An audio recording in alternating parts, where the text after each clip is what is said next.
Hi అండి. నమస్తే. Welcome to Ammu Kittu's world. ఈరోజు వీడియోలో ఎండినెత్తల్లో వంకాయ, దోసకాయ వేసి ఎలా చేయాలో చూపించబోతున్నానండి. ఇలాగా 2 వేయడం వల్ల టేస్ట్ చాలా బావుంటదండి. ఒకసారి ఎప్పుడు ట్రై చేయకపోతే ఈ ప్రాసెస్‌లో ఒకసారి ట్రై చేయండి. అలాగే వీడియోని స్కిప్ చేయకుండా చూడండి. చాలా బావుంటదండి ఈ కూర. మరి సింపుల్‌గా ఎలా చేయాలో చూసేద్దాం పదండి. ఇక్కడ నేను ఒక 100 గ్రాముల వరకు ఎండునెత్తలు తీసుకొని ఇలాగ శుభ్రం చేసుకొని పక్కన పెట్టుకున్నానండి.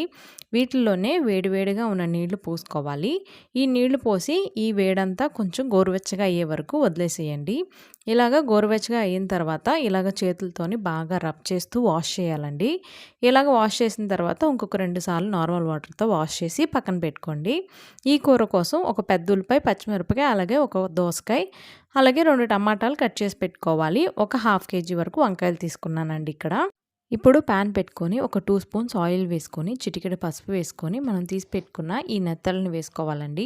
వేసిన తర్వాత ఒక 2 నిమిషాలు ఇలాగ మీడియం ఫ్లేమ్లో ఫ్రై చేసుకుంటే సరిపోద్ది.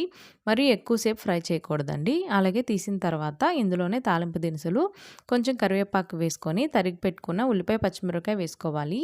ఇవి కొంచెం సాఫ్ట్ అవ్వాలండి. సాఫ్ట్ అయిన తర్వాత దోసకాయ ముక్కలు కూడా వేసేసి అలాగే టమాటా ముక్కలను కూడా వేసేయాలండి. వేసేసిన తర్వాత ఒకసారి ఇదంతా కలుపుకొని ఇందులోనే వంకాయ ముక్కలు కూడా వేసుకోవాలండి. వేసిన తర్వాత పసుపు అలాగే తగినంత ఉప్పు వేసుకొని ఒకసారి ఇదంతా కూడా బాగా కలుపుకోవాలండి. కలుపుకున్న తర్వాత మూత పెట్టి ఇదంతా కొంచెం సాఫ్ట్ అయ్యే వరకు ఉడికించుకోవాలండి. టమాటా ముక్కలు సాఫ్ట్ అయ్యేంత వరకు ఉడికించుకుంటే సరిపోతుంది.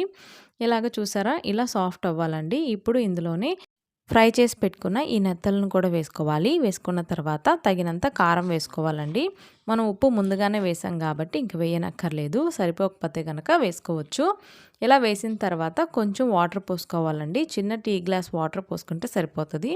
ఇలా మూత పెట్టి కొంచెం ఇదంతా ఎగిరే వరకు చక్కగా ఉడికించుకోవాలండి. మధ్య మధ్యలో కలుపుకుంటూ ఇలా ఉడికించుకుంటే సరిపోతుందండి. ఇప్పుడు మీకు నచ్చితే కొంచెం కొత్తిమీర యాడ్ చేసుకొని ఇంకా స్టవ్ ఆపేసుకోవచ్చండి. అంతేనండి, చాలా ఈజీగా వంకాయ, ఎండినత్తలు, దోసకాయ, టమాటా కూర రెడీ అయిపోయింది. తప్పకుండా మీరు కూడా ఒకసారి ట్రై చేయండి. అలాగే ఈ వీడియో నచ్చితే లైక్, షేర్ చేసి ఛానల్ని సబ్స్క్రైబ్ చేసుకోండి.